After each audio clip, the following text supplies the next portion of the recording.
সময় এমন এক স্রোত যাকে আটকে রাখা যায় না, কিন্তু সময় যেন এই গ্রামে এসে থমকে গেছে। পাখিদের গান আর কাঠবিড়ালির ছোটাছুটি যেন এক রূপকথার গল্পে এই গ্রাম, যা দেখতে ঠিক শৈশবের গল্পের বইয়ের পাতা থেকে উঠে আসা ছবির মতো।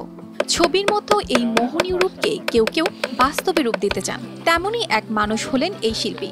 10 বছর আগে এক অদ্ভুত সৃষ্টিশীলতার ঝোঁকে তিনি শুরু করেছিলেন এক অনন্য প্রজেক্ট, এলভাস ভিলেজ। প্রথমে শুধু শখের বশে শুরু করলেও আজ এটি হয়ে উঠেছে প্রকৃতি আর রূপকথার মেলবন্ধনের এক আশ্চর্য উদাহরণ।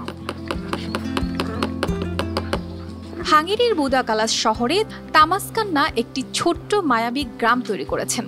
তবে এটি কোনো সাধারণ গ্রাম নয়, এলভাস ভিলেজ। এলভাস ভিলেজ নামের এই গ্রাম ছোট ছোট ঘর, সেতু আর মই দিয়ে সাজানো, যা দেখলে মনে হবে এটি কোনো রূপকথার গল্পের অংশ।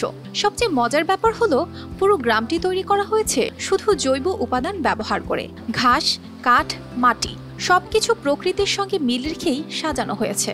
এই গ্রামের ঘরগুলো শুধু মানুষের মুগ্ধতার কারণ নয়, এটি এখন পাখি আর কাঠবিড়ালির প্রিয় খাবার ঘর হয়ে উঠেছে।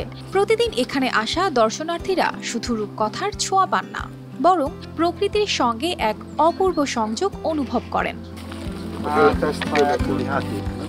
তামাসকান্না নিজেই বলেন, যে কেউ এই গ্রামে এলে শৈশবের স্মৃতি মনে পড়বে। এটি যেন কোনো রূপকথার বইয়ের পাতা থেকে উঠে আসা ছবি।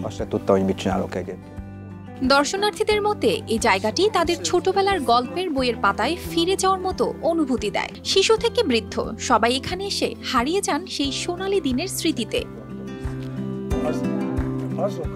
10 বছর আগে যেখানে এটি শুধুই তামাসকান্নার কল্পনার একটি অংশ ছিল, আজ তা বাস্তব হয়ে মানুষের হৃদয় জয় করেছে।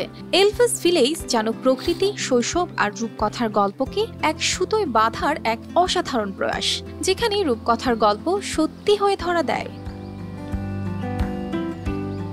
অর্পিতা জাহান, RTV।